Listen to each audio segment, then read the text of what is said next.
Real जो income है वो इंक्रीज हो जाएगी। कौन कौन से ऐसे फैक्टर्स हैं जो उसको अफेक्ट करते हैं, इस तरह से डिमांड को अफेक्ट करती है, ये इस तरह से अफेक्ट करती है।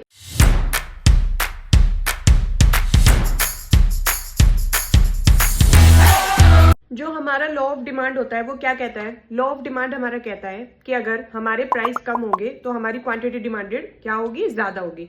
ध्यान रखो, हम बात कर रहे हैं किसकी? क्वांटिटी डिमांडेड की। जब डिमांड की बात होती है तो उस पे जो अदर फैक्टर्स होते हैं वो डिमांड को अफेक्ट करते हैं। जैसे हमारा टेस्ट चेंज हो गया, हमारी हैबिट्स चेंज हो गई, या फिर हमारी प्रेफरेंस चेंज हो गई। बट जब हम बात करते हैं क्वांटिटी डिमांडेड की, तो क्वांटिटी डिमांडेड में किसकी बात होती है? सिर्फ किसकी बात करते हैं? हम प्राइस की बात करते हैं। प्राइस में चेंज होने से सिर्फ क्या होता है? क्वांटिटी डिमांडेड में चेंज होता है। अदर फैक्टर्स क्वांटिटी डिमांडेड को अफेक्ट नहीं करते हैं। तो हमें ये तो पता है कि अगर हमारे प्राइस कम होंगे तो हमारी क्वांटिटी डिमांडेड क्या होगी? इंक्रीज होगी। इसका मतलब क्या है कि जो हमारा डिमांड कर्व है वो क्या होगा? हमारा डाउनवर्ड स्लोप होगा। डाउनवर्ड स्लोप मतलब from left to right shift करेगा।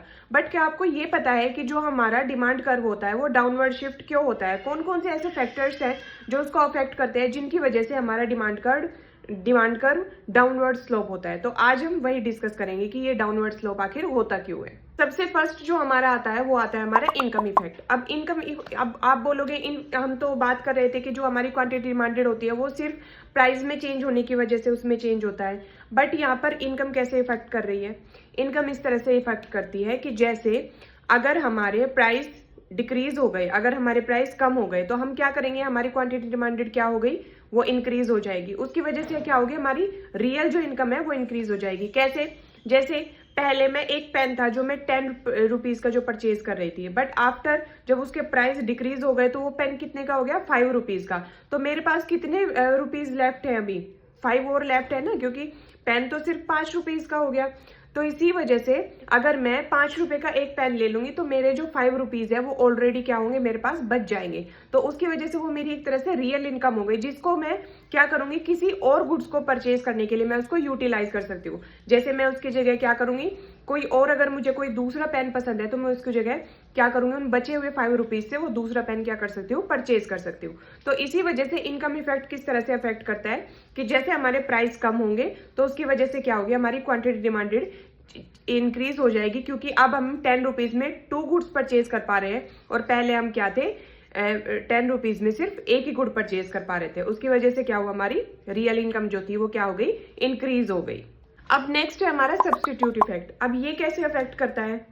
ये डिमांड कर्व को इस तरह से अफेक्ट करता है कि जैसे हमारे पास सब्स्टिट्यूट में हम क्या करते हैं? 2 गुड्स का कंपैरिजन करते हैं। जैसे टी एंड कॉफी है, तो दोनों में से जैसे टी का प्राइस क्या हो गया? डिक्रीज हो गया। तो जब टी का प्राइस डिक्रीज होगा तो हम क्या करेंगे? जो कॉफी वाले हैं वो भी क्या करेंगे? टी की डिमांड करेंगे। क्यों? क्योंकि टी का प्राइस क्या था? डिक्रीज हो गया। तो इस वजह से क्या होगा कि हम जब एक गुड्स का प्राइस डिक्रीज होता है तो जो दूसरी गुड्स वाले जो एक्सपेंसिव होती है वो भी क्या करते हैं? उस गुड्स की डिमांड करते हैं। तो इस वजह से क्या होता है? सब्स्टिट्यूट इफेक्ट क्या करता है? हमारे ये भी हमारे जो डिमांड होता है उसको अफेक्ट करता है, क्योंकि एक गुड्स का प्राइस कम होने से हम उसी गुड्स को परचेज करते हैं, ना कि दूसरी गुड्स को। नेक्स्ट है हमारा law of diminishing marginal utility. अब ये किस तरह से डिमांड को अफेक्ट करती है? ये इस तरह से अफेक्ट करती है कि जैसे किसी गुड्स का अगर प्राइस कम हो गया तो उस गुड्स के प्राइस डिक्रीज होने से तो कंज्यूमर क्या करेगा? उस गुड्स को क्या करेगा? ज्यादा परचेज करेगा। क्यों?